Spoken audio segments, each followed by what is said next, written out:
Haleluya. Oke, kita akan melanjutkan ini ya pelajaran kita tentang akhir zaman. Oke, Bang Ardo, bolehkah membaca Wahyu eh, Wahyu 6? Maka aku melihat anak domba itu membuka yang pertama dari ketujuh materai itu. Dan aku mendengar yang pertama dari keempat makhluk itu berkata dengan suara bagaikan bunyi guruh marir. Dan aku melihat sesungguhnya ada seekor kuda putih dari orang yang menungganginya, memegang sebuah panah dan kepalanya dikaruniakan sebuah mahkota. Lalu ia maju sebagai pemenang untuk merebut kemenangan. Dan ketika anak domba itu membuka materai yang kedua, aku mendengar makhluk yang kedua berkata, "Mari." Dan majulah seekor kuda lain, seekor kuda merah padam, dan orang yang menungganginya dikaruniakan kuasa untuk mengambil damai sejahtera dari atas bumi, sehingga mereka saling membunuh, dan kepadanya dikaruniakan sebilah pedang yang besar. Dan ketika anak domba itu membuka materai yang ketiga, aku mendengar makhluk yang ketiga berkata, "Mari." Dan aku melihat sesungguhnya ada seekor kuda hitam dan orang yang menungganginya memegang sebuah timbangan di tangannya. Dan aku mendengar seperti ada suara di tengah-tengah keempat makhluk itu berkata, "Secupak gandum segingar dan 3 cupak jelai segingar. Tetapi janganlah rusakkan minyak dan anggur itu." Dan ketika anak domba itu membuka materai yang keempat, aku mendengar suara makhluk yang keempat berkata, "Mari." Dan aku melihat sesungguhnya ada seekor kuda hijau, kuning, dan orang yang menungganginya bernama Maut. Dan kerajaan Maut mengikutinya. Dan kepada mereka diberikan kuasa atas seperempat dari bumi untuk membunuh dengan pedang, dan dengan kelaparan dan sampar, dan dengan binatang-binatang buas yang di bumi. Dan ketika anak domba itu membuka materai yang kelima, aku melihat di bawah mezbah jiwa-jiwa mereka yang telah dibunuh oleh karena firman Allah dan oleh karena kesaksian yang mereka miliki. Dan mereka berseru dengan suara nyaring, katanya, "Berapa lamakah lagi, ya penguasa yang kudus dan benar, engkau tidak menghakimi dan tidak membalaskan darah kami kepada mereka yang diam di bumi?" Dan kepada mereka masing-masing diberikan sehelai jubah putih, dan kepada mereka dikatakan bahwa mereka harus beristirahat sedikit waktu lagi hingga genap jumlah kawan-kawan pelayanan dan saudara-saudara mereka yang akan dibunuh sama seperti mereka. Maka dari itu, melihat ketika anak domba itu membuka materai yang keenam, sesungguhnya terjadilah gempa bumi yang dahsyat, dan matahari menjadi hitam bagaikan karung rambut dan bulan menjadi merah, seluruhnya bagaikan darah. Dan binatang-binatang di langit berjatuhan ke atas bumi bagaikan pohon ara mengugurkan buah-buahnya yang mengkah apabila ia digoncang angin yang kencang. Maka menyusutlah langit bagaikan gulungan kitab yang digulung, dan tergeserlah gunung-gunung dan pulau-pulau dari tempatnya. Dan raja-raja di bumi dan pembesar-pembesar serta perwira-perwira dan orang-orang kaya serta orang-orang berkuasa dan semua budak serta orang merdeka bersembunyi ke dalam gua-gua dan celah-celah batu karang di gunung. Dan mereka berkata kepada gunung-gunung dan kepada batu-batu karang itu, runtuhlah menimpa kami dan kemunyikanlah kami terhadap dia yang duduk di atas tahta dan terhadap muka anak domba itu. Sebab sudah tiba hari besar murka mereka, dan siapakah yang dapat bertahan? Demikian pembacaan firman Tuhan.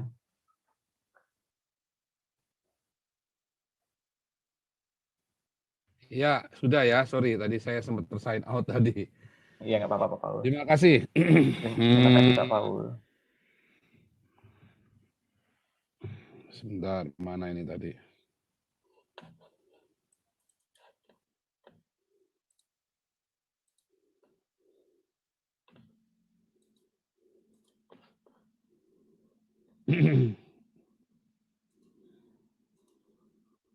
Ya. Saya share screen dulu ya. Nah, ini ya. 4 horses and 7 seals ya. 4 penunggang kuda dan 7 meterai. Kita hari ini sampai meterai 6 ya. Sampai meterai 6. Karena ini 6 saja sudah mengerikan ya. Nah, kalau Anda melihat di hari-hari ini, peperangan itu, ya tadi sempat sudah saya bahas, banyak hamba-hamba Tuhan menafsirkan ini bakal perang dunia ketiga. Ya, Rusia. Wah, pokoknya udah cocokmologi, Gog, Magog, dan segala macam. Ya. Nah, memang membaca kitab Wahyu itu penuh dengan simbol-simbol. Ya. Tetapi banyak orang kemudian simbol-simbolnya, memaksakan simbolnya, lalu mencari arti simbolnya. Nah, kemarin 2 minggu yang lalu saya ketemu dengan seorang di Belanda ya, dia belajar mesianik, dia jago bahasa Ibrani ya, dan dia juga menguasai bahasa Yunani. Tapi dia kemudian cerita tentang 4 kuda ini, tentang meterai, 6 meterai dan 4 kuda seven seal ini. Tapi begitu saya dengarkan dia, enggak, bukan seperti itu. Tetapi saya dapat clue yang lain ya. Saya mendapat clue yang lain, hint atau keywords atau sesuatu. Oke. Sebelum kita lanjutkan, ini ada yang nanya, Hani Christian anaknya mati Pak Paul. Semua mu'alaf yang menghujat Tuhan Yesus anaknya mati ya. Yahya Waloni kan juga anaknya mati kan. Ya. Semua mu'alaf Anda amati, Irena Handono, Yahya Waloni, Stephen Indra, ya semua anaknya mati. Jadi hati-hati Anda kalau mau jadi mu'alaf jangan sampai Anda menghujat Tuhan Yesus ya. Lihat ya, Anda amati ya, Hani Christian, Stephen Indra, Irina Handono, Yahya Waloni, itu anaknya mati semua ya. Bahkan Yudi Mulyana anaknya cacat ya, anaknya cacat. Tapi Tuhan baik ya, cacat nggak mati. Ya karena Yudi Mulyana tidak menghujat Tuhan, tidak mau. Ya, tetapi dengan jabatan dia sebagai seorang pendeta, ya, dan dia ada sekolah teologi segala macam, dia tetap alam semesta itu adil sekali ya. Jangan Anda, termasuk Anda kalau yang bekas dari Islam, walaupun nggak terjadi apa-apa, tapi janganlah. Ya jangan Anda terus jelek-jelekan Islam begitu rupa. Lupa Paul juga menjelek-jelekan, oh saya enggak. Saya menghardik, bukan menjelek-jelekan lagi, saya menghardik orang Islam. Nah tapi kalau Anda nggak punya kepentingan, sebaiknya jangan.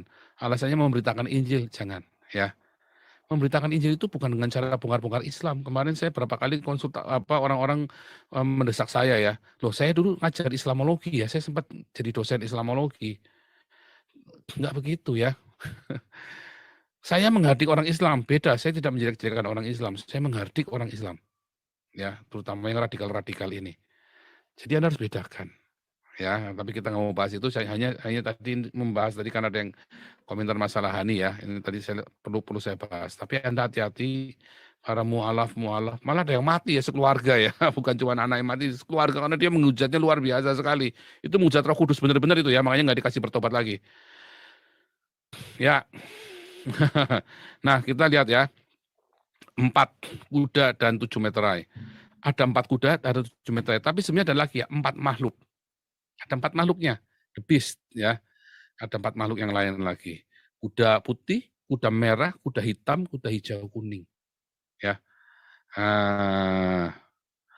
Kita menghubungkan perang ini nanti bakal jadi perang dunia kedua. Tadi salah satunya Richard Owen sudah pernah dengar ya.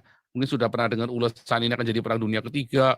Pokoknya setiap kali ada perang langsung teolog-teolog langsung perang dunia ketiga. Setiap perang di mana? Oh, perang dunia ketiga. Dulu Irak, wah ini perang dunia ketiga. Enggak ya, enggak. Perang dunia ketiga itu nanti terjadinya setelah masa antikris, ya. Itu perang dunia ketiga. Perang dunia ketiga, ya. Itu nanti masa antikris itu perang dunia ketiga. Dan perang besarnya nanti, ya. Oh, tapi ini kan Gog Magog. Gog dan Magog, ya. Balik lagi Gog Magog lagi disebut-sebutkan. Kalau kita lihat Gog Magog di dalam Yehezkiel 38, itu adalah Gog di tanah Magog. Jadi orang-orang Gog yang tinggal di tanah Magog. Ya, Gog di tanah Magog. Artinya memang namanya orang Gog. Magog itu adalah nama keturunannya Yafet, cucunya Nuh. Tetapi Magog itu semua nama-nama orang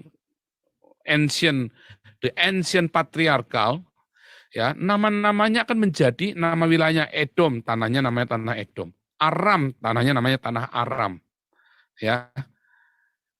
Begitu. Ya, namanya akan menjadi tanahnya Israel. Yakub kan disebut Israel. Tanahnya disebut tanah Israel. Ya. Memang begitu ya. Hampir semua, termasuk Magog, disebut Magog. Yawan, Yunani. Jadilah orang-orang Yunani, Yawan. Yang tinggal di tanah Yunani. Seperti itu. Jadi ada banyak sekali nama-nama negara, nama-nama tanah yang berasal dari nama pendirinya atau orang yang tinggal di situ. Orang Moab, orang Amon, pegunungan Moab, pegunungan Amon, ya kan? Nah, itu juga. Jadi Gognya itu jadi orang yang tinggal di sana. Magognya itu nenek moyang mereka yang menjadi tanahnya mereka. Nah, itu kurang lebih Magog dan Magog itu kurang lebih ada di utara, daerahnya orang-orang ya Soviet ini, ya. Lalu kemudian, oh ini Magog ini, Magog ini, ya kan Soviet ini. Pas terjadi perang, oh enggak ya, belum, masih jauh sekali. Ini keturunan Yafet orang-orang kulit putih. Tapi kemudian orang-orang Islam menerjemahkannya lain lagi. Juj Majuj. Wah, ini orang-orang Mongolia ini. Ya, orang-orang Mongolia. Mukanya lebar, matanya sipit, ya rambutnya pirang. Tapi kemudian di hadisnya mereka tulisannya orang-orang Mongolia, tetapi kemudian jadi Cina yang dimasalahkan. Ya si Jinping yang dimasalahkan, oh ini Cina nih, Juj Majuj. Ya kan? Ini Juj Majuj, Great Wall itu kan tembok itu, di balik tembok itu kan ada hadisnya itu. Wah, ini hadis dari Sahih Bukhari ya. Ini dari hadis Bukhari. Bingung ya, bingung. Padahal Gog Magog ini kalau Anda baca Yesaya 38 itu nanti yang akan mengkeroyok orang-orang Israel. Tapi ini jadi musuhnya Islam juga. Ya. Jadi musuhnya Islam katanya ini nanti. Jadi bingung ya, Islam itu bingung. Kadang-kadang temannya Yahudi, kadang-kadang musuhan sama Yahudi. Tapi nanti di hari zaman orang Islam itu nanti musuhan sama Yahudi. Ya, tiada hari kiamat. Ya, kiamat tidak akan terjadi sampai orang-orang Yahudi itu sembunyi di balik batu dan orang-orang Islam itu bunuhin orang Yahudi. Benci banget ya sama orang Yahudi sampai sekarang ya. Bencinya banget orang-orang Islam ini sama orang Yahudi. Maksud sama orang Kristen. Ya. Begitu ya. Jadi di hadis pun dituliskan demikian juga. Ini hadis yang lain juga tulisan lagi ya. Ditulis lagi ya bahwa orang-orang ini mana tadi?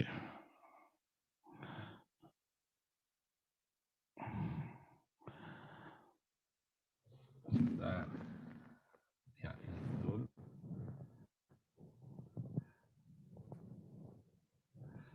Ini ya. Bermuka lebar, bermata sipit, rambut pirang, ya, datang dari setiap arah, wajah-wajah mereka seperti perisai dilapisi kulit. Ini maksud mereka ini, pokoknya kesimpulannya ini orang-orang Mongolia. Nah, nampaknya orang Islam ini nggak ngerti bedanya orang Mongolia dengan orang Cina ya. Orang Mongolia itu beda dengan orang Cina ya. Tapi sekarang yang dipermasalahkan orang Cina ini, itu lihat tuh Great Wall. Ya kan Great Wall itu kan dibangun buat melindungi orang. Tapi harusnya kan Anda takutnya sama Mongolia, sama Ulaanbaatar, bukan sama Beijing. Bukan sama Xi Jinping. Anda harusnya takutnya sama Ulaanbaatar itu loh, orang Mongolia. Karena Xi Jinping itu bukan orang Mongolia, dia orang Cina, orang Cina, orang Cina, orang Mongolia, orang Mongolia. Dulu di abad ke-8, waktu mereka menyerang Abbasiyah, ya, yang menyerang orang-orang Mongolia, bukan Beijing, bukan bukan golongannya Xi Jinping itu, Samkok bukan. Orang-orang Mongolia, orang Mongolia, ya. Nah, kemudian diceritakan bangun tembok katanya. Nah, ini jadi mereka kecampur-campur ya. Tembok Cina itu kecampur-campur dengan istilah Juj Majuj, ya, Yajuj Majuj, Mongolia, Cina, dan sekarang mereka bingung. Orang Cina itulah Yajuj Majuj. Ya, orang Cina datang kemana-mana ke Indonesia, mau menjajah Indonesia. Kacau sekali nih ya cara berteologinya orang Islam ini, cocokmologi, katuk-katuk sama. Bukan. Apalagi Cina ini kan seterunya nanti ini nih, seterunya. Cina kan kroni kan, kroni kan. Tapi jangan lupa, orang ini asalnya juga dari sana. Si Zelensky itu asalnya dari sana juga. Ya, mereka tuh satu rumpun. Tapi dia kan akan jadi ikut-ikutan semua perang NATO kan enggak, NATO enggak bodoh. Si Putin juga enggak bego, dia mau lawan seluruh dunia. Dia tahu target dia cuma satu ini. Karena apa? Masalah defense strategi. Masalah wawasan Nusantara, Nusantara, wawasan pertahanan mereka, paradigma, strategi, doktrin pertahanan mereka. Karena kalau Anda melihat ya, Ukraina ini adalah pintu masuknya semua negara-negara Uni Eropa untuk masuk. Kalau Zelensky ini jadi gabung dengan NATO, maka semua peluru kendalinya, semua persenjataan NATO itu bisa taruh di Ukraina dan itu langsung di depan congornya Rusia. Makanya nggak boleh, makanya diancam sama Rusia. Begitu nggak mau ditekan. Karena Rusia punya kepentingan, yaitu area, kepentingan strategi. Nanti hari Kamis ya dengan Pak Jenderal. Jangan bicara dengan saya, karena Pak Jenderal dalam hal ini beliau lebih tahu strategi militer, doktrin militer. Ya, tapi kita mau cerita peranan di dalam Alkitabnya bagaimana. Lalu apakah ini akan menjadi perang dunia? Enggak. Saya pastikan bahwa ini tidak akan menjadi perang dunia ketiga. Anda nggak perlu khawatir. Tetapi dunia akan menjadi semakin aman. Tadi saya sudah bilang sama Pak Richard Owen. Ya, ini tidak akan berpengaruh apa-apa. Memang berpengaruh sedikit terhadap perekonomian, keamanan, rezim segala macam. Tetapi tidak akan berpengaruh untuk terjadinya perang dunia ketiga, enggak. Karena dunia nanti akan aman sekali. Justru yang diinginkan Putin itu adalah keamanan dunia supaya stabil. Karena kalau Zelensky jadi kerjasama dengan NATO, bisa nggak stabil, malah justru bisa perang. Akhirnya terjadi salah paham, gesekan-gesekan terus-menerus gara-gara Zelensky. Karena nampaknya si Ukraina ini mau apa namanya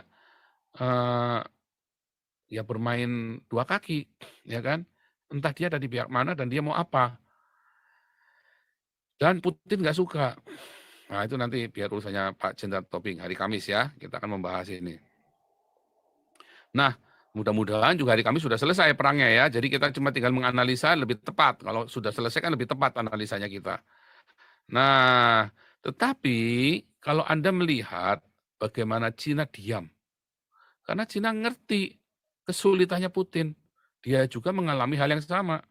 Dan sebetulnya kejadian dengan Ukraina ini kan sudah terjadi sejak 2 presiden yang lalu. Dari yang semenanjung Crimea itu diambil di apa namanya, diambil alih sama si Putin kan. Sudah terjadi 2 presiden yang lalu sebelum zamannya Zelensky ini.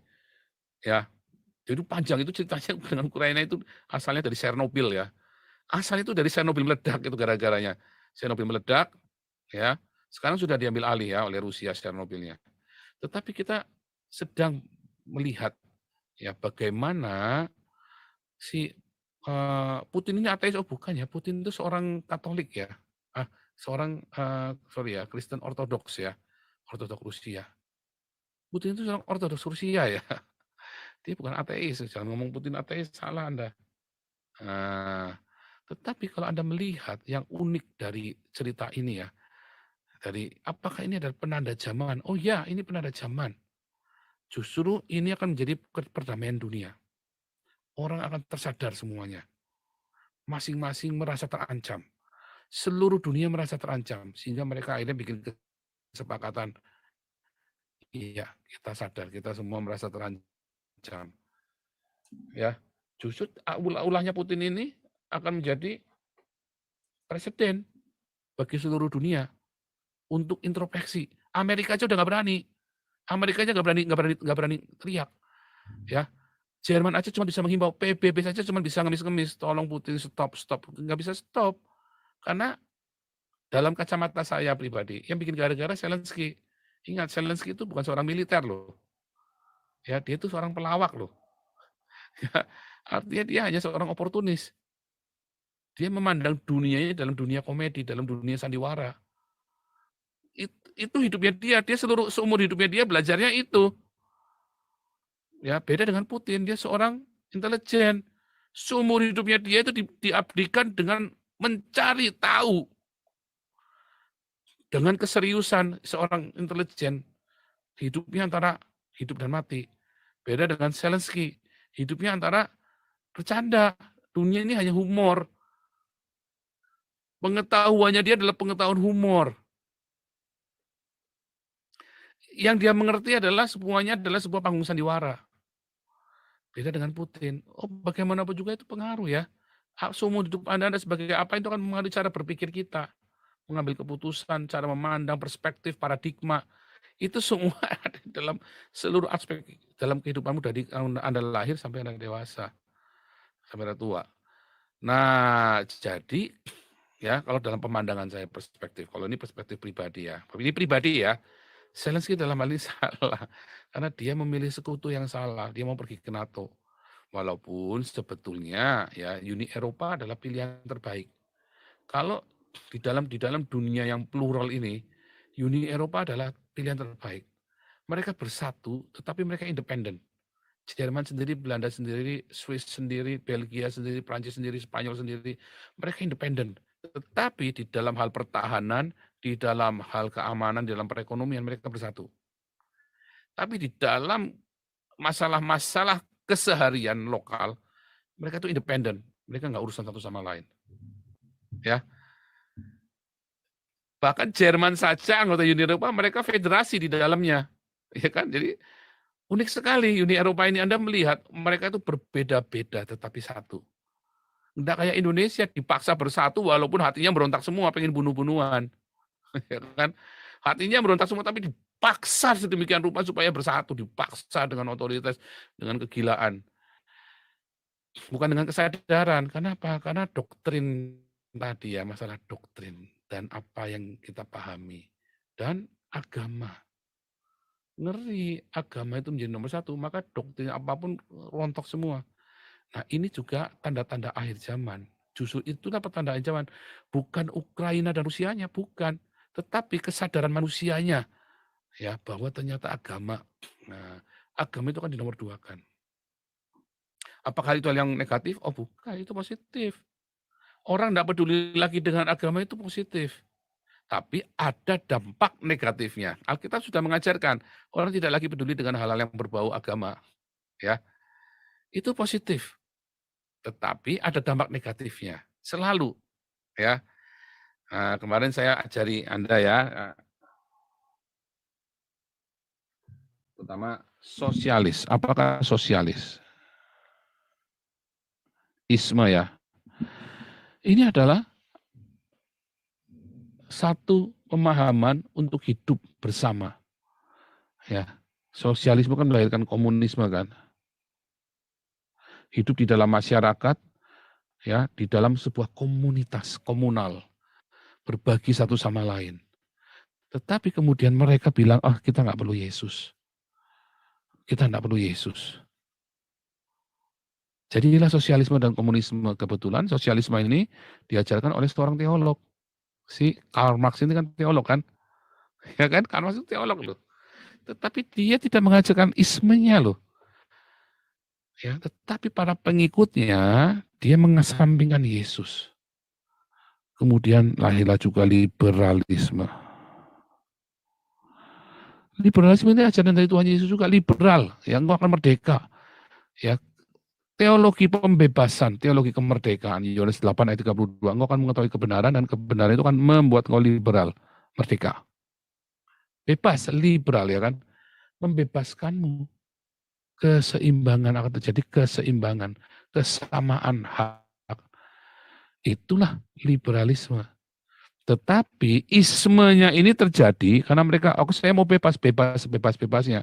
Firman Tuhan berkata, kamu memang orang merdeka, kamu memang orang bebas, tapi gunakanlah kebebasanmu untuk melakukan hal yang baik.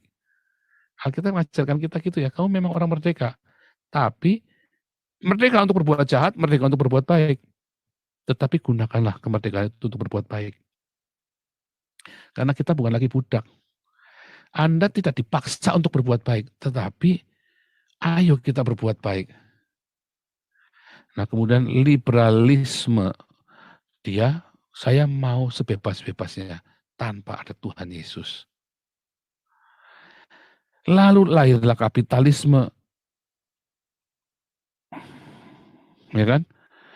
Kapitalisme ini adalah ajaran di dalam Alkitab juga. Apa itu? Barang siapa memiliki kepadanya akan ditambahkan. Barang siapa tidak memiliki, apa yang ada padanya akan diambil daripadanya. Ya kan? Nah, Yesus juga mengajarkan seperti itu kan. Tetapi pada kenyataannya kapitalisme yang ismenya ini kemudian berkata, kita nggak perlu. Jahat sekali. Barang siapa tidak bekerja, jangan makan. Itulah kapitalisme, kamu nggak kerja ya jangan makan. Tetapi kemudian itu kemudian disesatkan. Karena dia mau menyingkirkan Yesus dari ismenya itu. Isme itu kan ajaran. Nah, kemudian lahirlah humanisme. Mungkin ada yang terlewat, tapi mudah-mudahan nggak terlewat ya, ini udah lengkap ya. Humanisme, bagaimana manusia memanusiakan manusia. Pancasila ini adalah produk humanisme. Pancasila ini produk dari sosialisme, komunisme, liberalisme, kapitalisme, dan humanisme. Ya, itulah produknya. Bagaimana memanusiakan sesama. Tetapi kemudian tanpa Yesus, dampaknya belum terasa karena baru mulai. Ya, tapi humanisme nanti akan mengerikan sekali dampaknya. Nah, orang-orang kan tidak peduli dengan agama lagi. Nah, di dalam humanisme inilah kemudian semua boleh.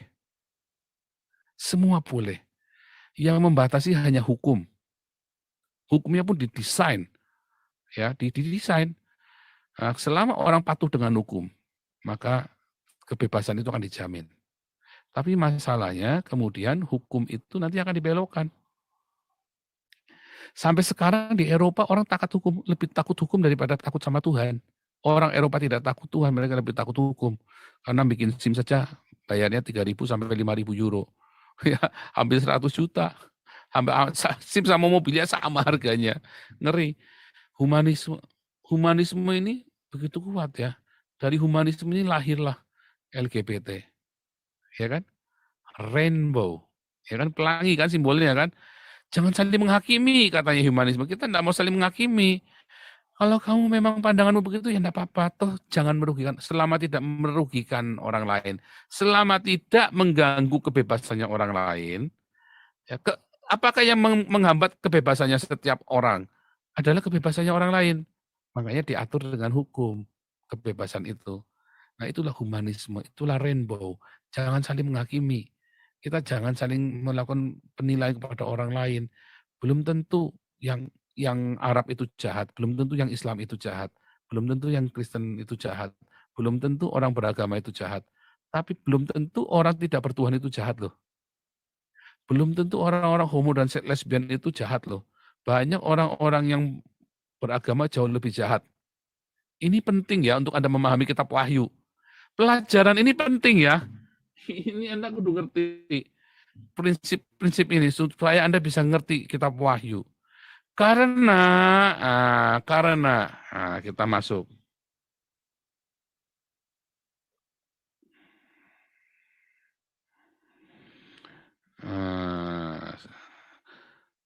Kalau kita melihat, sebentar ya.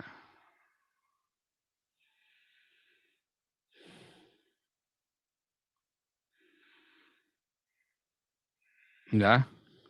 Dan aku melihat sesungguhnya ada seekor kuda putih dan orang yang menungganginya memegang sebuah panah dan kepadanya dikaruniakan sebuah mahkota. Lalu ia maju sebagai pemenang untuk merebut kemenangan. Ini ada 4 penunggang kuda putih, ya. Ada kuda putih, kuda merah, kuda hijau kuning, ya, dan kuda hitam dan kuda hijau kuning. Ya, tapi sebelum ada kuda-kuda ini, kita lihat ada ini dulu ya, ada 4 makhluk yang ada di dalam Wahyu. Ada 4 makhluk, ya, makhluk pertama seperti singa, makhluk kedua seperti anak lembu, makhluk ketiga seperti manusia, makhluk keempat seperti burung nasar. Ya, seperti. Lalu keempat makhluk ini orang banyak mengkaitkannya dengan Daniel. Salah, ya, karena 4 makhluk yang di Daniel itu sangat berbeda dengan 4 makhluk yang ada di Wahyu. Kita lihat dulu ya, 4 makhluk yang di Daniel. 4 makhluk yang di Daniel ini adalah singa, macan tutul, beruang, dan monster yang tidak diketahui itu apa. Ya, the four beasts of Daniel chapter 7, ya, Anda buka sendiri di Daniel pasal 7, itu orang-orang menafsirkan dimulai dari Babel. Salah. Karena ketika Daniel mendapat penglihatan 4 makhluk ini, itu kondisinya Babel sudah runtuh. Sudah di zamannya Belshazzar, udah tinggal di penghujungnya. Enggak ada. Jadi sebenarnya 4 makhluk ini dimulai dari zaman Media Persia. Makanya dibilang makhluk yang pertama itu nanti diberi hati manusia. Ya. Apa artinya diberi hati manusia? Dia yang mulangin orang-orang Israel pulang ke Yerusalem. Diberi hati manusia, bahkan disebut Mesias. Kores the Great itu ya, Cyrus the Great itu, Kores yang agung, Raja Media Persia, itu disebut adalah raja yang mendanai pembangunan Yerusalem dan Bait Suci. Yang kedua. Makanya disebut dengan hati manusia. Ya. Jadi sebenarnya the beast, four beast-nya, 4 monsternya Daniel ini, 4 makhluknya Daniel ini dimulai dari Media Persia. Lalu makhluk yang kedua itu adalah beruang. Ya. Beruang yang rakus sekali. Masih ditaringnya, masih ada makanan segala macam, masih ada daging segala macam. Itulah Yunani ya, yang dalam tempo setingkat cuma 10 tahun dia kuasai seluruh dunia. Ya, kemudian ada makhluk yang 4 macan tutul, 4 kepala macan tutul dengan 4 sayap. 4 kepala ini adalah 4 pemimpin. Kita tahu Yunani itu berakhir dengan pecah jadi 4. Ya, Yunani itu pecah jadi 4. Dan Roma, masa kejayaan Roma diakhiri dengan 4 tetrarki. Jadi di masa Yunani sampai ke Roma itu ada 4 wilayah, 4 pemimpin tapi dalam satu kekuasaan.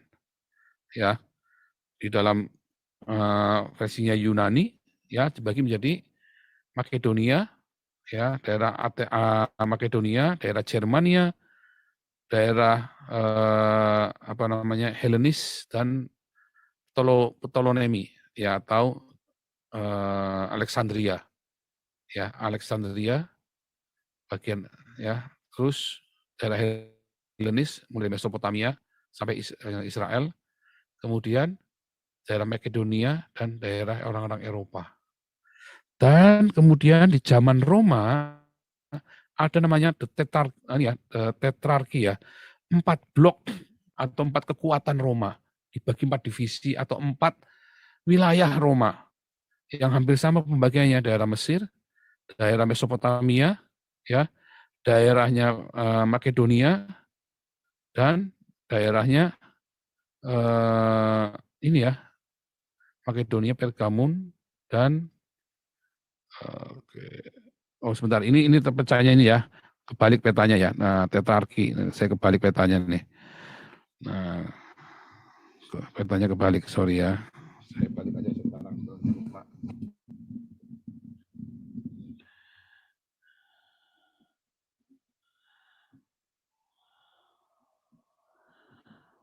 Oke, benar ya. Tetrarki. Kebalik ini, sebentar. Oke, bukan peta yang kebalik, tapi remarknya mesti nyari ya. Jadi dibagi menjadi 4. Ya, daerahnya ini, daerahnya Yunani, daerah Roma sendiri, daerahnya sampai ke ini ya, terus daerah ke Eropa, dibagi 4. Nah, Wahyu 4. Nah, lihat ya. Jadi, kalau kita melihat, ini yang 4 tadi ya, dari Yunani sampai Roma, kemudian masuklah ini makhluk berkepala 7, bertanduk 10. Nah, itulah Islam. Ya, lahirnya Islam. Itu nanti dijelaskan dalam Wahyu 13 lagi ya. Monster berkepala 7, bertanduk 10. 10 tanduk, 3 tanduk berasal dari dari tanduk yang sebelumnya. Artinya itu generasi berikutnya. Nah, itulah 10 khilafah. 3 khilafah itu berasal dari khilafah yang lain. Nah, kita nggak cerita ke sana dulu ya, nanti panjang mungkin lain kali kita cerita, tapi ada di buku saya khilafah terakhir. Anda bisa pesan melalui Richard Owen ya. Bisa pesan melalui Richard Owen ya. Cari cara pesannya gimana ya nanti aja terakhir. Kalau ikut kelas evangelis itu saya kasih PDF-nya dan bisa langsung pesan bukunya juga sama Richard Owen ya, karena sudah dicetak. Ya, kelas evangelis mulai bulan Maret ya, pertengahan Maret sekitar tanggal 10, tanggal 17-an, hari Kamis, jam 7 sore.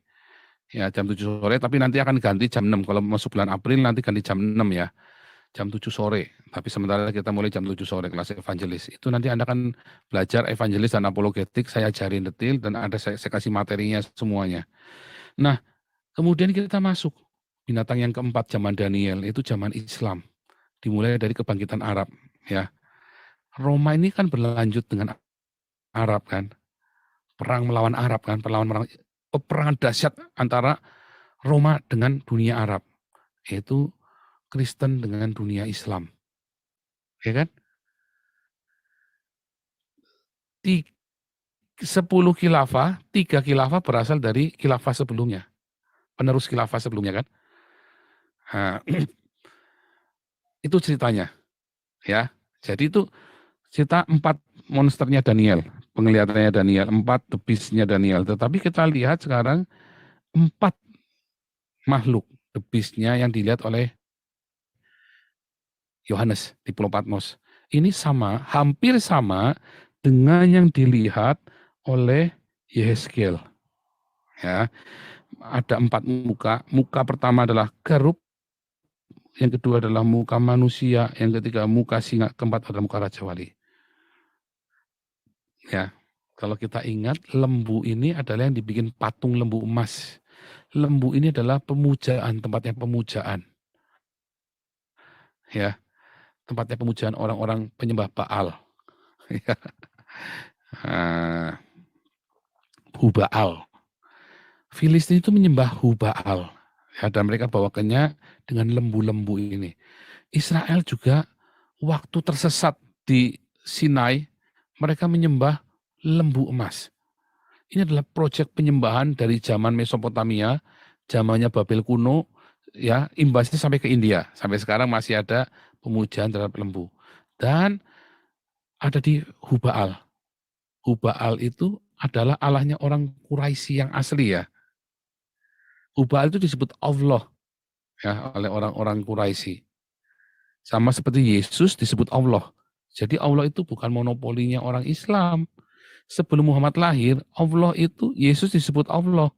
Sebelum Muhammad lahir, Hubaal, dewanya orang Quraisy, punya anak namanya Alat Manat Usa, disebut Allah. Ya. Nah, kita kembali.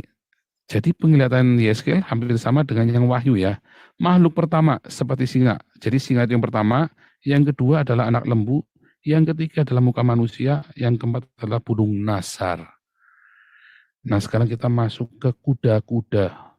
Kuda yang pertama tadi, aku melihat sesungguhnya ada seekor kuda putih dan yang menungganginya sebuah panah, dikaruniakan sebuah mahkota, lalu ia masuk sebagai pemenang dan merebut kemenangan. Lihat, ada panah tapi nggak ada anak panahnya. Karena kalau kita lihat dalam bahasa aslinya, kata panah di sini dari kata tokso.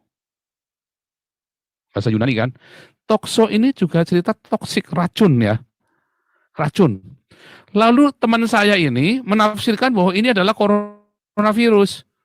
Sekarang ini kuda putih coronavirus. Putih-putih itu adalah jubah-jubah para dokter. Wah, Ya boleh juga, tapi saya nggak setuju, ya.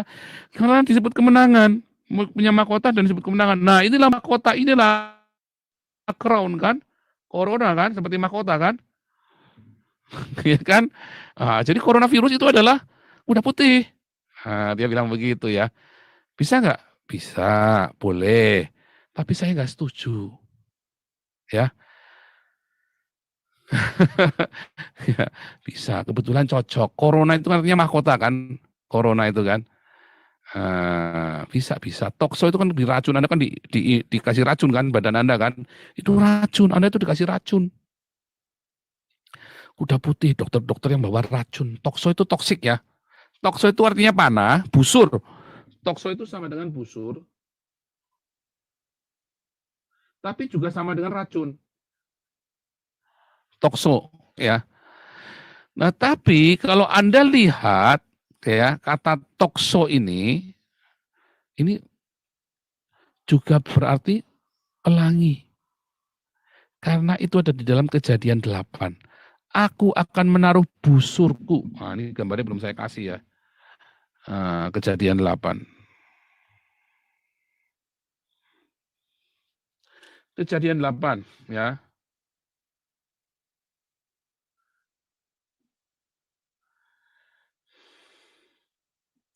Oh, sorry, Kejadian 9 ya.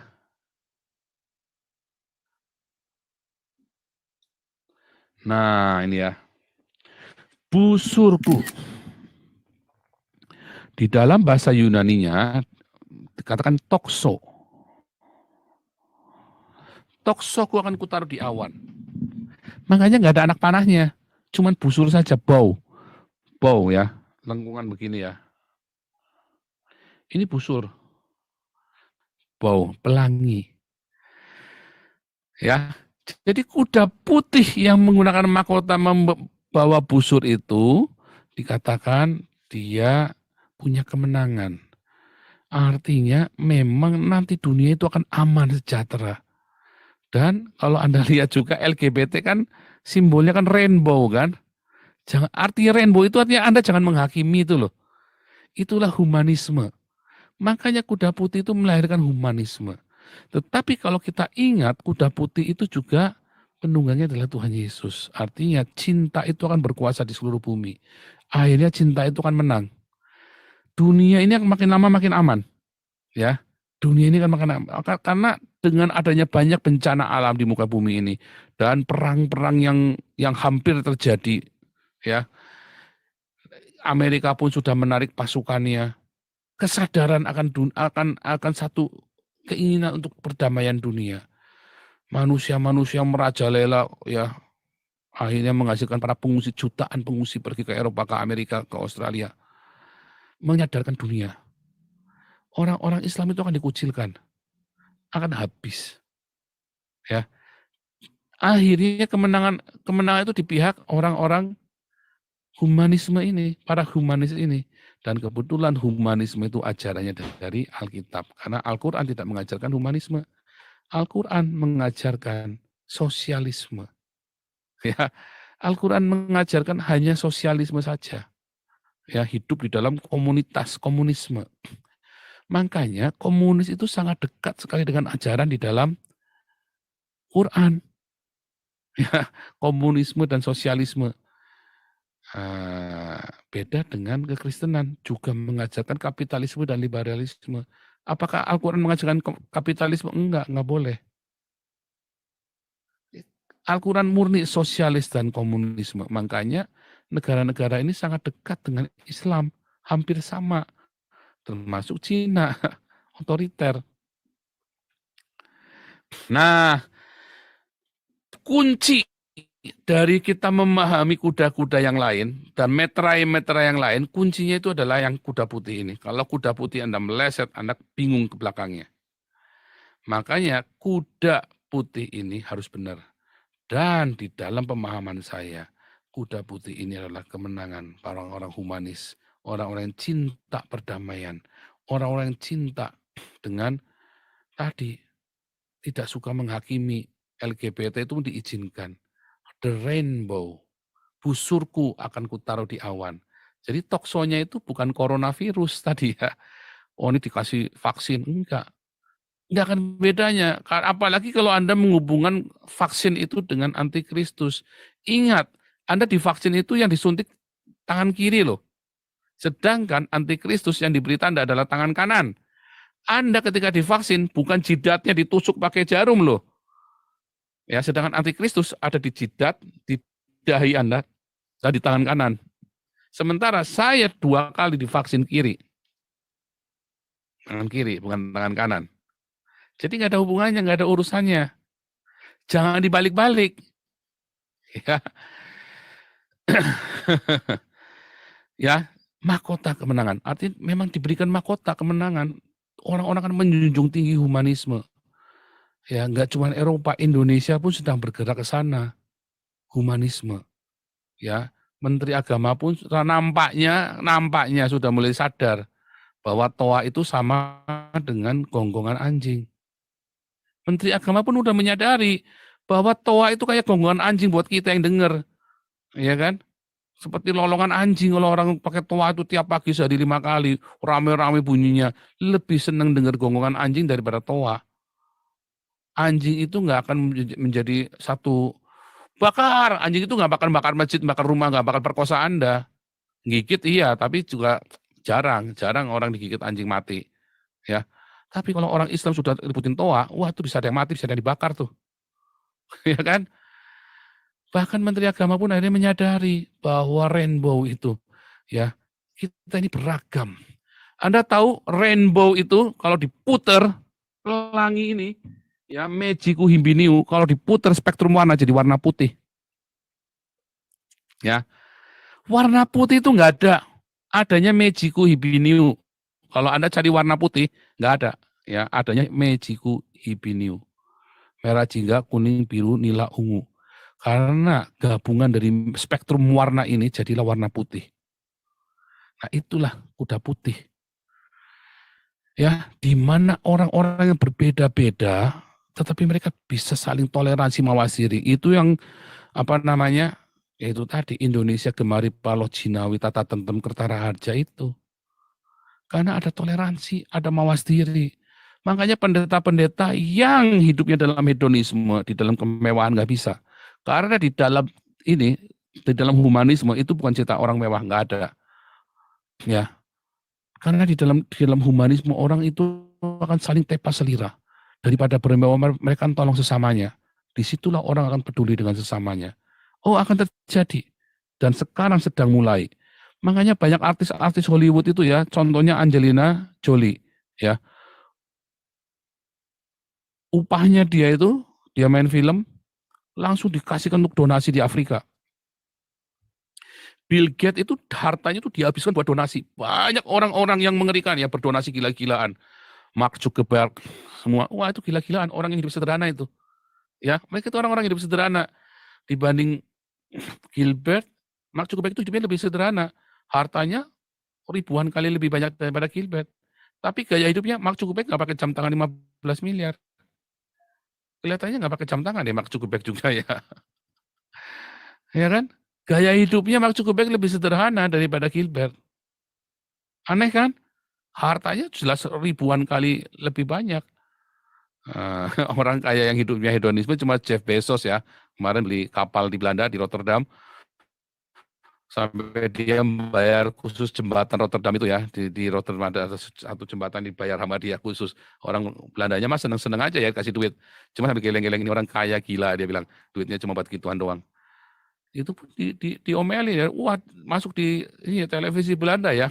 Jadi dirasain, diresein lah begitu. Ini orang duit cuma buat gituan, nggak mikir dunia lagi susah.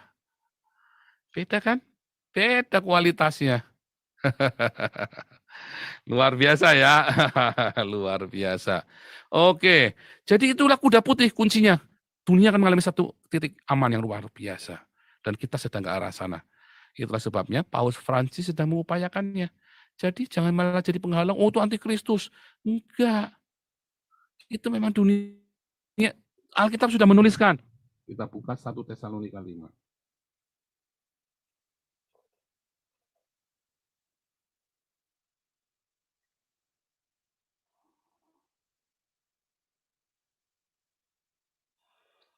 Ya, ayat yang ke 3 ya. Oh, ayat 1 dulu deh ya. Tetapi tentang zaman dan masa, saudara-saudara tidak perlu dituliskan kepadamu, karena kamu sendiri tahu benar-benar hari Tuhan datang seperti pencuri pada waktu malam. Apabila mereka mengatakan semuanya damai dan aman, maka tiba-tiba mereka ditimpa oleh kebinasaan seperti seorang perempuan yang hamil ditimpa oleh sakit bersalin. Kata kuncinya apa? Apabila semuanya damai dan aman. Oh, nanti akan aman dulu, damai dulu. Itulah kuda putih, damai aman. Ya, di mana orang bisa bertoleransi satu sama lain. Indonesia akan termasuk salah satunya. Ya, orang-orang bisa menghargai kepercayaan orang lain. Oh, Pak Paulus juga bisa menghargai Islam. Saya bukan tidak menghargai, saya menghardik Islam. Karena betapa biadabnya semena-menanya Islam di Indonesia. Makanya saya hardik.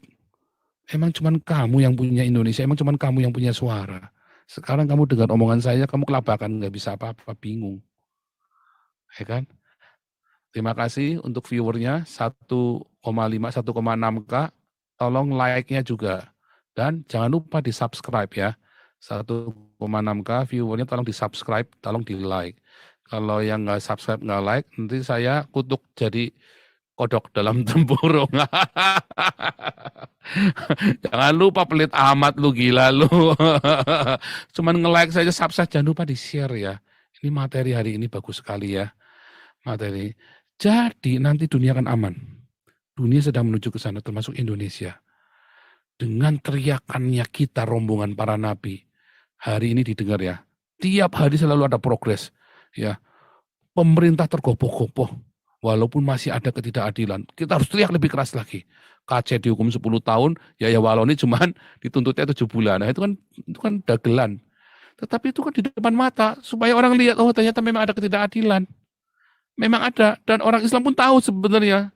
Dan mereka tidak tahu diri. Tahu tapi tidak tahu diri. Ya kan?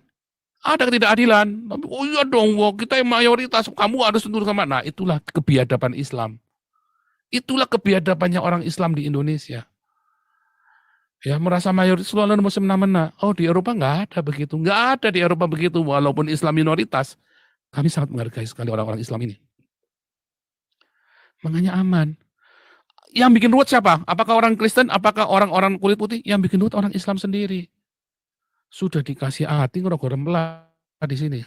Makanya ngamuk orang Eropanya, orang Jermannya ngamuk. Ya, orang-orang Pegida dan namanya Pegida ya, itu ngamuk. Karena orang Islamnya nggak tahu diri. Ya, tapi itu ditekan terus. Marah mereka. Gitu ya. Tapi nanti dunia akan aman. Islam akan sudah mulai ditinggal. Orang Arab Saudinya saja sudah mulai ninggalin Islam kok.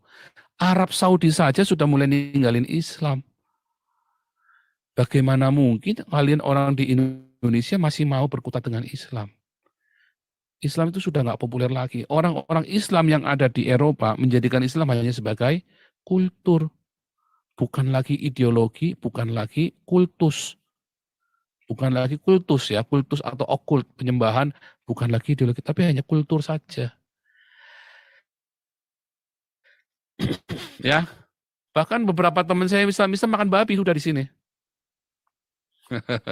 Makan babi, udah nggak puasa lagi makan babi. Islamnya hanya sebagai kultur Islam. Ya, cara menikah, cara hubungan. Mereka nggak mau poligami. Perempuan-perempuan Islam yang di Eropa ini nggak mau di poligami, ngamuk mereka. Dan rata-rata mereka sudah lepas jilbabnya, mereka yang dari Arab, dari Syria. Kalau yang sudah kelahiran Eropa, mereka biasanya sudah lepas jilbabnya. Ya, itulah kuda putih. Di mana mejiku hipiniu, merah jingga kuning hipiniu, ya nila biru, biru nila ungu, itu diputar menjadi satu, jadi warna putih.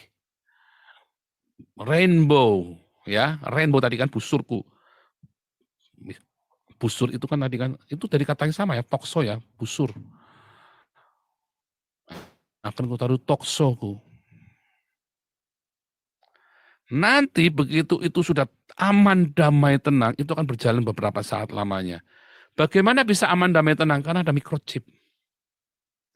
Perekonomian itu kan lancar, makanya Anda investasi di Krypton, mata uang Krypton currency itu ya. Dolar segala macam akan rontok semua itu, dihajar sama cryptocurrency. Cari yang aman ya. Tetapi jangan kebablasan, hati-hati. Karena nanti tiba-tiba, cryptocurrency ini kan, Anda miningnya pakai apa? Pakai internet kan? Miningnya kan? Anda ngumpulinnya, memulai startnya ngumpulinnya, dapat dividennya semua dari internet semua. Tiba-tiba ya hati-hati. Karena orang Islam ini nggak suka banget sama internet. Benci banget orang Islam sama internet. Gara-gara internet kan dosa-dosanya Muhammad kan dikeroncong satu-satu kan. Gara-gara internet kan Muhammad KC dihukum 10 tahun kan. Ngamuk MUI-nya kan. Gara-gara internet kan orang-orang Islam yang murtad kan. Bukan jadi Kristen tapi murtad. Karena mereka oh ternyata Islam itu brengsek banget. Dan orang Islam itu benci banget sama internet. Nggak bisa dibungkam soal internet ini. Ya, nggak bisa dibungkam. Anda mau bungkam apa? Anda bisa bungkam orang-orang di Indonesia, tapi Anda nggak bisa bungkam saya kan? Karena ada internet. Gimana Anda mau bungkam internet? Benci banget. Dan sistem perekonomian dunia ini, semua di internet. Oh itu riba. Oh itu, ya itu kalau Anda main cryptocurrency bagi orang Islam, sama seperti Anda ya nidurin ibu Anda bolak-balik tiap hari. Ya kan? Dosanya kan, dosa meniduri ibu itu lebih ringan daripada Anda bermain riba kan. Di dalam cryptocurrency itu kan riba kan. Uangnya tiba-tiba nggak ada angin, nggak ada juntrungannya, dari 10 rupiah bisa jadi 1 juta rupiah kan. Ya kan itu kan riba namanya itu. Karena itu nggak ada dalam sistem syariah Islam. Wah itu kan mengerikan sekali, itu riba itu. Dosanya melebihi dosa meniduri ibu Anda itu. Dosanya melebihi, wah parah sekali. Lalu bagaimana? Orang Islam itu kan hancurkan. Dihancurkan sama orang-orang Islam ini. Cari caranya supaya hancur ini internet. Satu, mereka dirugikan oleh internet. Kedua, cryptocurrency dan sebagainya, anak cucunya ini, microchip ini adalah sebuah kekafiran. Itulah makanya Islam hancur. Ya, mereka bilang begitu. Islam hancur. Ya, karena orang-orang kafir ini kita harus tegakkan kembali agama Allah di muka bumi ini. Dia cari caranya setiap hari mereka terobsesi untuk menghancurkan microchip dan gitu. Jadi Anda orang-orang Kristen yang masih ingin menghancurkan microchip, Anda sedang berpartisipasi dengan datangnya antikristus. Justru Anda sedang berpartisipasi dengan datangnya antikristus. Ketika nanti itu hancur, perekonomian dunia kolaps. Lalu siapa yang bisa menggantikan mata uang ini? Pas muamalat dengan dinar dan emas mereka punya. Harus barter. Mereka yang hancurkan, mereka kuasai, mereka pegang semuanya. Ketika semua dunia udah aman, tenang, kita jadi lemah. Kita nggak mau perang. Kita nggak mau. Kayak tadi, saya di zaman di zaman kakek saya, ayah saya saja ya, kelahi sama orang-orang pribumi ya, sama KKO tuh Mbak. 2 orang aku dihajar sama dia. Dan itu bangga minta ampun. Tapi zaman sekarang, aduh enggak, kita cinta damai-damai aja lah, kita minggir aja dah. Kayak tadi Pak Wen tadi, nggak mau. Nggak mau, nggak mau ruwet-ruwet, kita minggir aja, kita damai. Lalu ketika ada orang yang ngambil alih, kan kita lemah, nggak biasa perang. Anda ya, kenapa orang-orang Belanda, orang-orang Jerman, kalau lagi diganggu sama orang-orang dari Timur Tengah ini, mereka diem. Satu, mereka punya hukum. Mereka serahkan kepada hukum. Mereka takut kalau berkelahi, mereka masuk blacklist. Kalau berkelahi kan siapa salah, siapa kan kita nggak tahu kan. Tiba-tiba kebablasan, terus dia bunuh orang. Blacklist tuh dia loh. Dan orang kalau di orang Eropa ini kalau namanya sudah di blacklist di kepolisian, mau cari kerja susah, mau cari utangan susah, mau cari apa juga susah. Jangan sampai namamu dicatat di kepolisian yang negatif. Kedua, karena sudah terbiasa semua pakai polisi.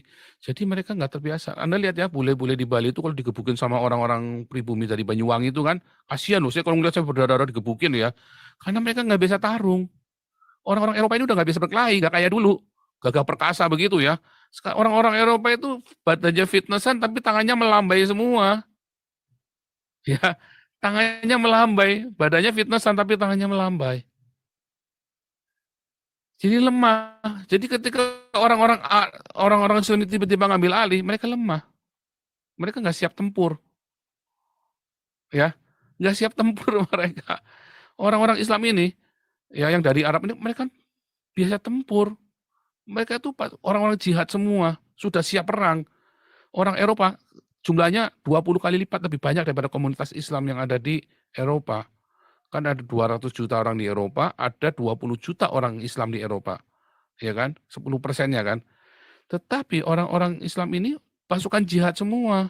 Sementara orang-orang Eropa ini orang yang hidupnya dalam aman damai tentram, nggak biasa perang, sama seperti orang Quraisy yang dirampok sama Muhammad. Maka ketika microchip itu dibajak oleh orang-orang Islam ini, ya, maka orang-orang Eropa ini kemudian dikuasai udah milih damai. Mau nggak mau mereka akan di bawah kekuasaan Islam, antikristus. Lalu apa yang terjadi? Nah, ketika aman, damai, dan tenang, ya kan, maka terjadilah dan majulah seekor kuda lain, seekor kuda merah padam, dan orang yang menungganginya dikaruniakan kuasa untuk mengambil damai. Mana ada Islam sih? Mana ada Islam itu damai? Di mana ada Islam, di situ ada kehancuran, ada peperangan. Tidak ada damai. Di mana ada Islam, yang tadinya damai jadi nggak damai. Contohnya Eropa. Di mana ada Islam, yang tadinya damai jadi nggak damai. Contohnya di Cina. Contohnya di Indonesia, tadinya damai, tata tertib, kemari tata tertib Majapahit itu kan, tiba-tiba Islam masuk, jadi damai? Enggak. Ya. Afrika tadinya damai, Islam masuk, jadi ruwet. Di mana ada Islam? Amerika tadinya sudah damai, begitu Islam masuk, jadi ruwet. Ya. Dan majulah seekor kuda lain, seekor kuda merah padam, dan orang yang menunggangi dikaruniakan kuasa untuk mengambil damai sejahtera dari atas muka bumi. Sehingga mereka saling membunuh, dan kepadanya dikaruniakan sebilah pedang. Pedang. Ya, kata kuncinya adalah pedang. Karena Islam itu perangnya dengan pedang. Ya, Islam itu perangnya dengan pedang. Mereka lebih senang gorok orang daripada nembak orang. Ya, nah, nanti. Dan ini perang ya seluruh dunia. Kacau. Ada orang-orang yang mau melawan Islam. Ada orang-orang yang nggak seneng. Akhirnya microchip, tapi microchipnya sudah hancur. Semua orang itu akan stand alone. Setiap komunitas itu akan berontak sendiri-sendiri. Microchipnya hancur. Pemerintahan dunia kolaps. Orang yang punya 1 triliun di rekeningnya tiba-tiba hilang semalam. Mereka mau transaksi, kudu barter, kudu distempel dulu pakai syahadat. Wah, berontak mereka, ini perang, dunia perang, kacau balau. Ya kan? Itu terjadi nanti. Habis kacau balau, apa yang terjadi? Ya. Dan ketika anak domba itu menterai, membuka yang ketiga, aku mendengar makhluk yang ketiga berkata, mari. Dan aku melihat sesungguhnya ada seekor kuda hitam. Orang yang menungganginya memegang sebuah timbangan. Ada timbangan ya. Dan aku mendengar suara di tengah-tengah keempat makhluk itu berkata, secupak gandum sedinar, 3 cupak jelai sedinar. Tapi janganlah rusakkan minyak dan anggur. Itu akan terjadi, perekonomian akan hancur. Wah, itu sengsara luar biasa. Mahal semuanya. Ya.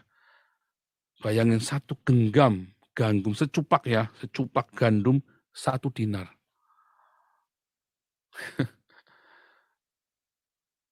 Mahal sekali ya. 1 dinar itu dinar emas ya. Anda bayangin ya, cuman harga gas sumbang itu mahal sekali. Begitu susahnya perekonomian dunia, tetapi jangan rusakkan minyak dan anggur, urapan dan cinta itu tetap ada. Tetapi jangan lupa, kasih kebanyakan orang akan dingin, kata Tuhan Yesus, Matius 24, kemarin kita udah belajar. Kasih kebanyakan orang, memang nggak rusak. Ya, minyak dan anggur itu nggak rusak. Belum. Itu baru awalnya. Belum rusak. Ya, di dalam masa-masa antikristus itu belum rusak. Nah, kita lihat. Dan aku melihat sesungguhnya seekor kuda hijau kuning dan orang yang menungganginya bernama Maut dan kerajaan maut mengikutinya dan kepada mereka diberikan kuasa atas 1/4 dari bumi untuk membunuh dengan pedang. Pedang ya, dibunuh dengan pedang, dengan kelaparan dan sampar, dan dengan binatang-binatang buas yang di muka bumi ini. Ya, kenapa bisa warnanya kuning hijau? Ya, Anda lihat kuning hijau itu seperti gas, ya, fumigasi, sehingga kelihatannya kuning hijau. Mana ada kuda kuning hijau? Kuda putih ada, kuda warna hitam ada, kuda warna merah ada. Kuning hijau nggak ada kuda kuda warna kuning hijau. Itu efek kena gas, ya. Jadi seluruh bumi itu warnanya hijau, kuning semua. Kena fumigasi. Dan orang-orang Islam ini pakai senjata biologi. Orang-orang Islam ini pakai senjata biologi. Kan kalau fumigasi kan warnanya kuning-kuningan kan. Tambah hijau-hijau tanaman-tanaman itu. Ke kuning hijau. Itu efek mengerikan sekali ya. Lihat, seperempat bumi dengan kelaparan. Rusak semua tanamannya keracunan. Dengan penyakit sampar, penyakit pes, penyakit-penyakit virus-virus yang pandemi. Ya, kalau binatang buas. Wah, itu kan terjadi peledakan populasi binatang buas ya. Kalau Anda membaca di Alkitab, saya lupa ya, di Yeremia atau di Yeskiel, jumlah binatang buasnya lebih banyak daripada jumlah penghuninya. Itu letterlek ya, letterlek nanti jumlah binatang. Ketika di Belanda ada lonjakan populasi serigala, wah itu heboh loh, ya.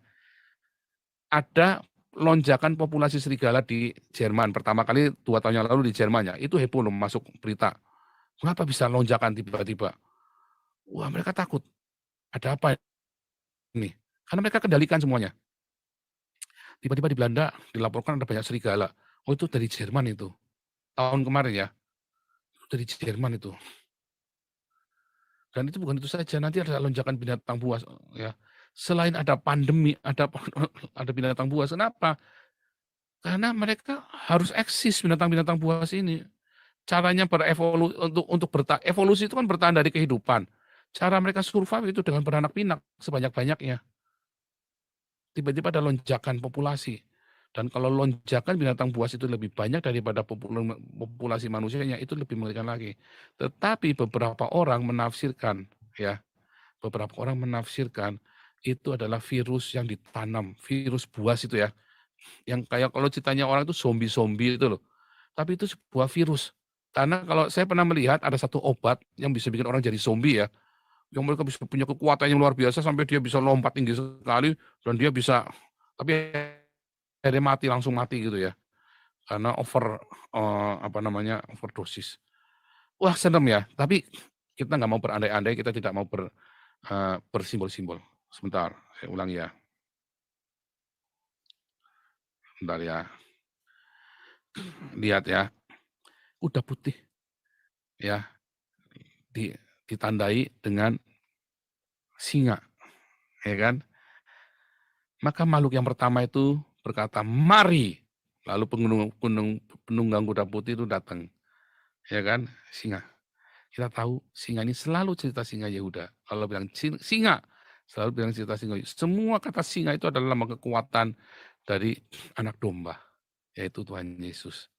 Ya, artinya memang cinta itu akan berkuasa di bumi. Itu nggak bisa dipungkiri. Kekristenan, Islam itu nanti akan kalah ya dengan kekristenan dalam waktu dekat ini. Tapi kemudian tiba-tiba karena kekristenan itu begitu kuat dan cinta itu begitu membara, orang menjadi lemah karena ada orang-orang yang tidak tulus hati, yang ikut-ikutan. Makanya saya sering mengkritik orang Kristen. Orang Kristen ya nanti kalau jadi mayoritas, kalau modelnya kayak si Andi Simon, lapor polisi dikit-dikit lapor polisi, Anda nggak akan lebih baik daripada orang Islam loh, ya.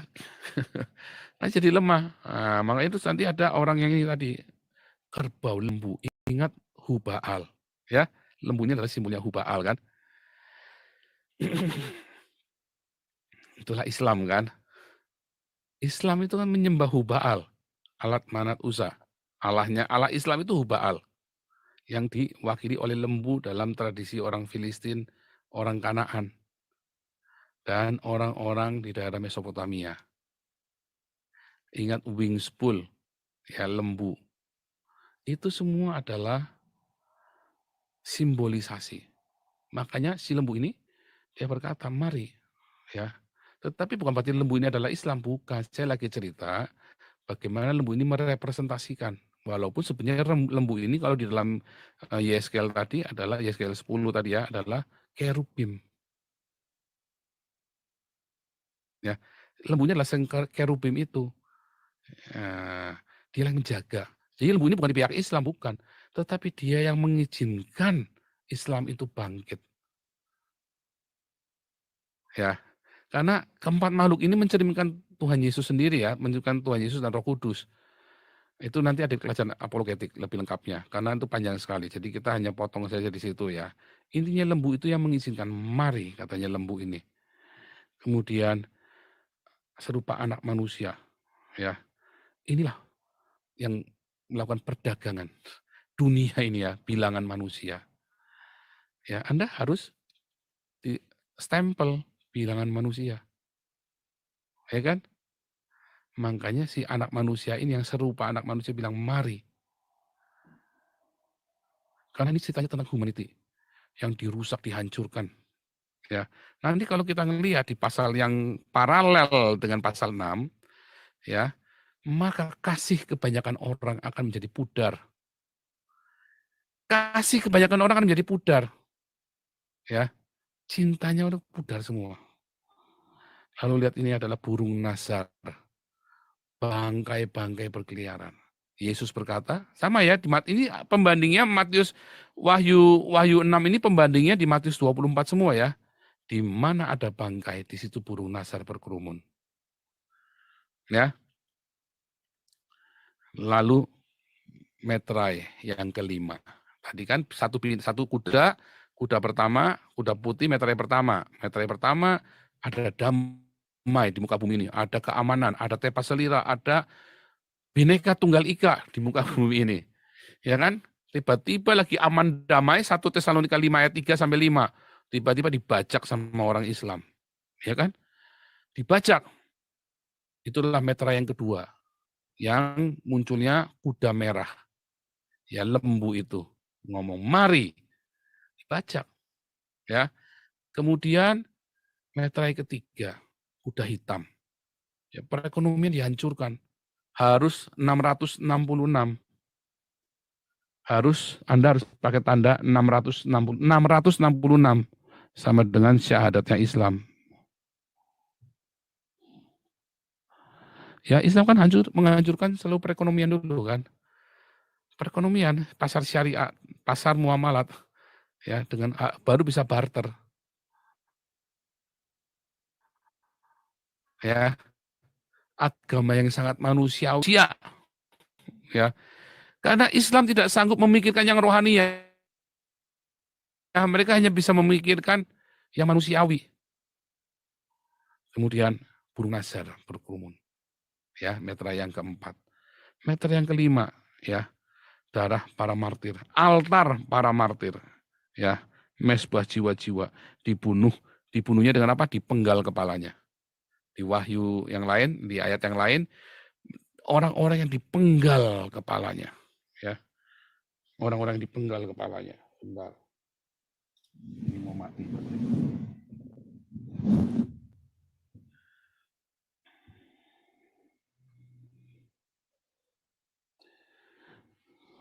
Sebentar ya, ini baterainya mau mati, saya cas dulu.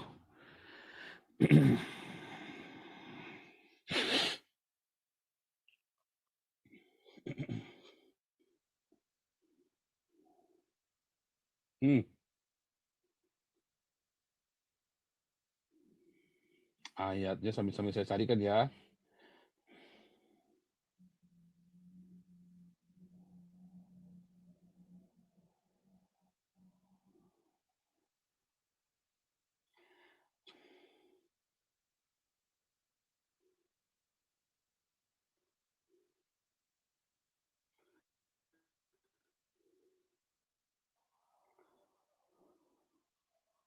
Wahyu 20 ayat 4 ya.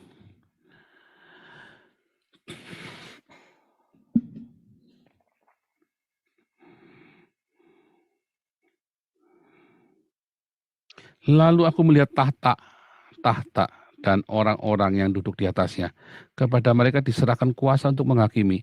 Aku juga melihat jiwa-jiwa mereka yang telah dipenggal kepalanya karena kesaksian tentang Yesus dan karena firman Allah yang tidak menyembah binatang itu, imamah itu ya, dan patungnya, Imam Mahdi. Dan yang tidak juga menerima tandanya. 666 adalah syahadatnya orang Islam pada dahi dan tangan mereka. 616 ditambah huruf nun 50. Ya, dan mereka hidup kembali dan memerintah sebagai raja bersama dengan Kristus untuk masa 1000 tahun. Jadi orang-orang ini mengalami dipenggal kepalanya. Inilah orang-orang dipenggal kepalanya. Siapa? Orang Islam yang melakukannya. Ya, ketika damai aman tiba-tiba dibajak. Habis dibajak kuda merah padam itu ya. Kuda merah padam. Itulah orang-orang Islam yang membajak, yang mengambil damai, tiba-tiba serukan perang. Ya, dengan kemarahan. Ya, kemudian dia rusak perekonomian. Barter, pasar muamalat dengan emas. Ya, kemudian akhirnya penyakit sampar. Karena teknologinya nggak ada, orang Islam bingung dia. Bukan orang Islam yang bikin teknologi, enggak, dia ledakan bom biologi, dia pakai, dia main-main dengan senjata biokimia, dia tidak tahu cara mengendalikannya. Dung, seneng, bang, meledak, seneng, dar, meledak, seneng. Tiba-tiba bom kimia diledakkan, seluruh dunia kena pandemi. Corona ini belum apa-apa, masih sepele ya. Kemarin kita corona di Eropa mah kita seneng-seneng aja, biasa.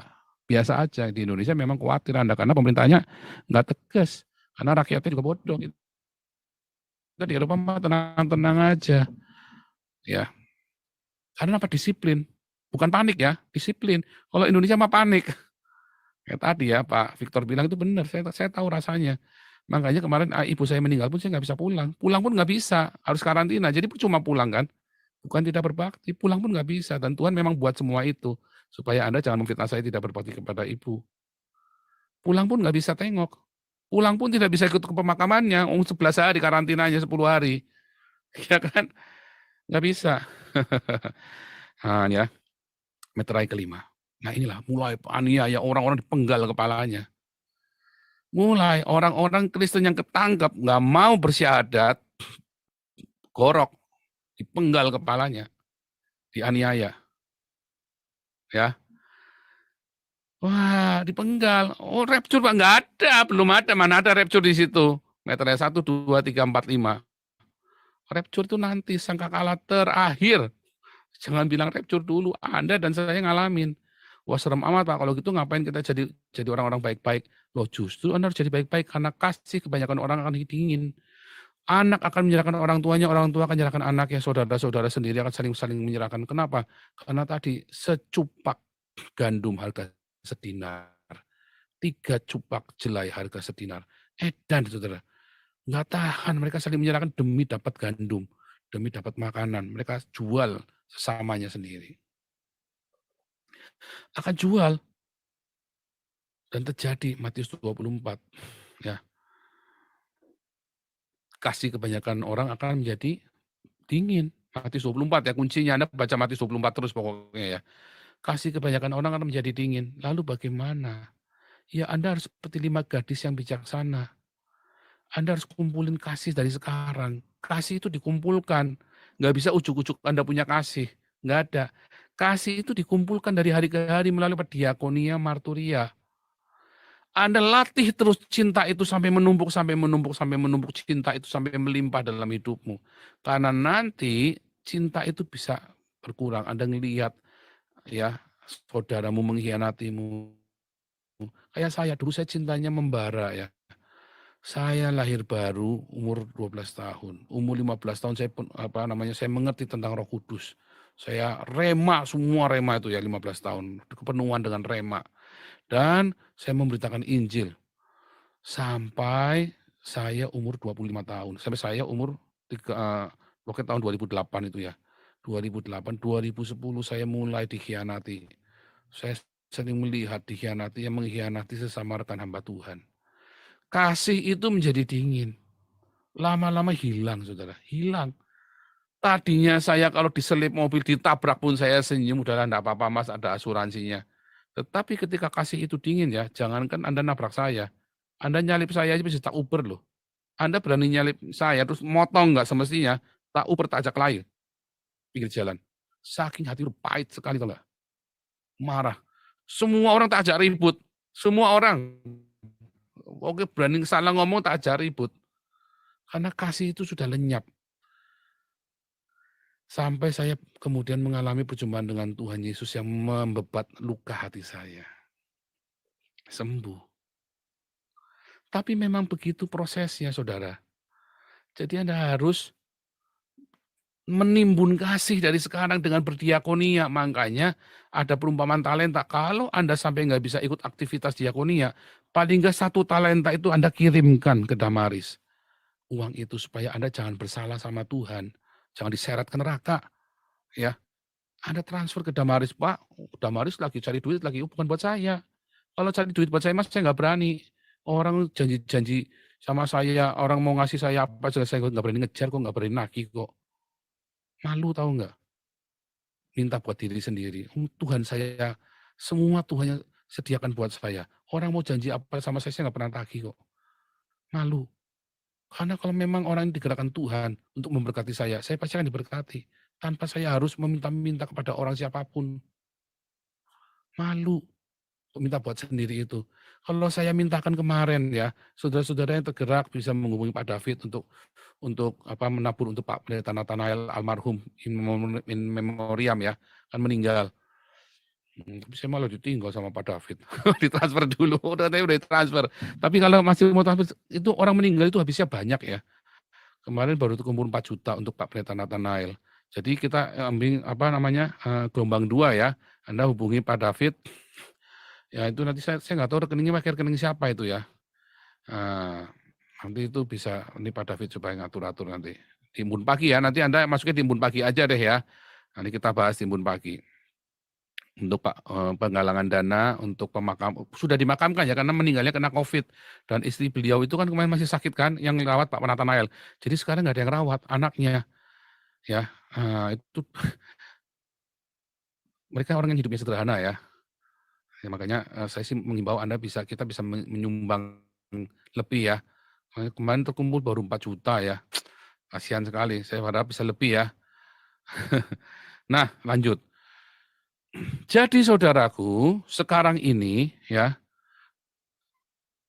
orang-orang yang mengharapkan rapture, ayo kumpulkanlah kasihmu yang melimpah dengan berdiakonia. Kita mau kasih tenda-tenda. Itu Anda menampilkan cinta Anda. Kalau Anda tidak bisa terlibat dengan tenaga, ya uangmu kirimkan. Kalau Anda tidak bisa diakonia sendiri tiap hari, uangmu kirimkan ke Damaris karena akan dikelola. Kita mau bagi-bagi minyak goreng gratis. Kita juga mau bikin tenda-tenda persinggahan yang butuh dana 1 miliar baru terkumpul 70 juta. Hari Selasa nanti saya umumkan lagi. Jadi Anda ketika sudah mengalami pisau itu sudah di leher dan Anda ingat yang nyerahkan Anda itu adalah kakak Anda sendiri, adik Anda sendiri, istrimu atau suamimu yang mengkhianati kita atau hamba Tuhan yang Anda percaya, ya. Hamba-hamba Tuhan hedonisme, oh itu yang pertama kali nyerahkan Anda tuh. Mana tahan dia. Orang dia nggak punya kasih kok. Kalau dia punya kasih, dia tidak mungkin hidup dalam hedonisme. Tidak akan mungkin orang yang punya cinta yang melimpah hidup di dalam kemewahan. Tidak akan mungkin. Ya, tidak mungkin orang-orang hamba-hamba Tuhan, pendeta-pendeta yang cintanya melimpah hidup dalam kemewahan. Itu nggak mungkin. Dia punya banyak uang pun akan dia bagikan kembali. Silakan Anda pikir sendiri. Ya. Lalu apa terjadi? Maka aku melihat ketika anak domba itu membuka meter yang ke-6. Sesungguhnya terjadilah gempa bumi yang dahsyat dan matahari menjadi hitam, bagaikan karung rambut dan bulan menjadi merah seluruhnya bagaikan darah dan bintang-bintang di langit berjatuhan di atas bumi, bagaikan pohon ara menggugurkan buah-buahnya yang mentah. Apabila ia digoncang angin yang kencang, maka menyusullah langit bagaikan gulungan kitab. Digulung tergeserlah gunung-gunung dan pulau-pulau dari tempatnya, dan raja-raja di bumi, pembesar-pembesar serta perwira-perwira dan orang-orang kaya, serta orang-orang berkuasa, semua budak serta orang merdeka, sembunyi di gua-gua dan celah-celah batu karang. Anda ingat kalau perang itu berjatuhan bom itu ya, mortir-mortir berjatuhan itu kayak bintang jatuh ya, jedung jedung jedung jedung jedung jedung. Terus apa kalau orang-orang Islam ini gila mainan nuklir, yang orang Islam kan paling hobi mainan bom kan, ngeledakin bom kan, di mana-mana bom, ya kali ini yang diledakin nuklir. Kali ini yang diledakin bukan bom molotov, bukan bom C4, nuklir Saudara. Itu seperti di layar itu ya, kelihatan. Rata tanah, bulannya jadi merah. Kenapa? Karena pantulannya merah. Kalau tadi kuda kuning hijau, ya karena kabut gas, ya kan, pandemi kan. Kalau ini bulannya jadi darah, karena api yang menyala di langit itu loh, apinya nyala di langit. Apakah Tuhan yang mengutuk? Bukan. Manusia yang mencelakakan dirinya sendiri. Tetapi orang-orang yang percaya kepada Tuhan akan terlindung. Yang tidak ada tandanya 666 tidak akan mengalami ini. Mereka ngelihat, kita akan ngelihat tapi nggak akan ngalami. Kenapa nggak ngalami? Karena kan kita kan nggak bisa dagang, nggak bisa tinggal di kota. Mereka kan mainnya di kota ini untuk membunuh satu komunitas dengan komunitas yang lain. Kita mainnya di pinggiran, kita aman. Tuhan peliharakan kita. Kita ngalami aniaya itu kalau ketangkep, tapi kita nggak akan ngalamin ini, ya. Ini nih hanya bagi mereka mainan bom, mainan biokimia. Mereka mau mati tapi nggak bisa mati. Bilang ya, mereka mencari mati tapi nggak bisa mati. Coba bayangin, gimana cara matinya coba? Serem ya. Ini dua saksi Allah. Nanti kalau kita lihat ini ada dua saksi Allah di Wahyu 7-nya ya, dua saksi Allah. Ada 144.000 orang kudus, ya, dan ada orang-orang dari segala bangsa. Wahyu 7 ya, nanti kalau Anda baca Wahyu 7 itu ada 144.000 orang Israel dan ada orang dari segala bangsa, suku, kaum, dan bahasa. Artinya bukan cuma Israel saja. Mereka inilah orang-orang dimeteraikan. Mereka inilah para saksi Kristus, saksi Mesias. Karena dua saksi Allah ini adalah pohon zaitun dan kaki dian. Ya, Zakaria 4 itu ya. Dan Roma 11. Siapakah pohon zaitun? Ingat tadi saya di awal berkata, Israel secara politis digambarkan dengan pohon ara, secara rohani digambarkan dengan pohon zaitun, dan di dalam tradisi mesianik digambarkan dengan anggur. Ya, makanya kita inilah secara orang-orang Israel yang rohani, ya secara rohani digambarkan dengan pohon zaitun. Orang Israel dan orang-orang Kristen itulah pohon zaitun.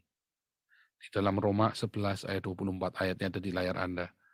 Itu kitalah dua saksi Allah itu. Kaki dian itu kan saksi, tidak mungkin orang menaruh kaki dian di bawah gantang, tapi pasti akan taruh di atas atap, di atas supaya di tempat yang tinggi supaya semua orang melihat terang itu. Dua saksi Allah inilah orang Yahudi dengan orang Kristen, sama dengan Wahyu 12. Itu connecting semua ya. Wahyu itu kan connecting ya. Akan muter itu connecting terus dan akan selalu konsisten. Ya. Nah, dua saksi Allah itulah yang akan menjadi terang bagi dunia ini. Yang akan memberitakan kabar keselamatan bagi dunia ini. Either dunia mau bertobat atau tidak bertobat, enggak urusan. Tapi dunia akan diberitakan. Maka Matius 24 lagi, Injil kerajaan ini akan diberitakan sampai ke seluruh dunia.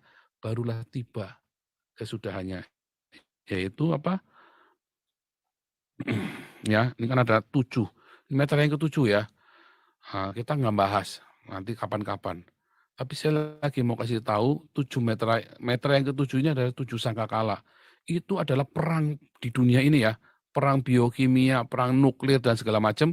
Sampai nanti ingat, rapture itu kapan? Rapture itu terjadinya adalah saat sangkakala yang ke-7. Jadi di meter yang ke-7 sangkakala yang ke-7. Dalam sekejap mata pada waktu bunyi nafir yang terakhir, sebab nafir akan datang bunyi dan orang-orang mati akan dibangkitkan dalam keadaan yang tidak dapat binasa. Dan kita semua akan dirubah saat nafiri yang terakhir. Kita akan mengalami semuanya. Ya, itulah yang akan terjadi. Jadi apakah Ukraina dan Rusia ini akan menjadi perang? Enggak, justru nanti akan menjadi orang akan sadar akan pentingnya perdamaian dunia. Mereka akan saling respect satu sama lain. ya, detail secara, ini ya, politis, kenegaraannya, ya nanti hari Kamis ya, kuliah dengan Pak Jenderal Tobing. Tapi kalau kita cerita penanda zamannya, ya justru ini akan menjadi baik, ya. Luar biasa kan? Jadi Anda harus menjadi dara 5 gadis yang bijaksana. Timbunlah cintamu dari sekarang. Timbunlah, belilah talentamu itu dipakai. Ya beli, membeli cinta. Gimana caranya? Dengan diakonia. Kalau Anda tidak bisa beraktivitas tenagamu, nggak bisa nyumbang tenaga, Anda tidak bisa terjun langsung berdiakonia sendiri. Kirimkan uangmu bukan kepada gereja, bukan kepada Gilbert, tapi kepada orang-orang yang menjalankannya. Itu siapa? Damaris, salah satunya. Pak Daniel Alexander, Pesat Nabire, salah satunya. Ya, yang saya tahu ya 2 ini, ya Damaris dengan Pesat Nabire. Gitu ya. Haleluya. Tuhan Yesus memberkati.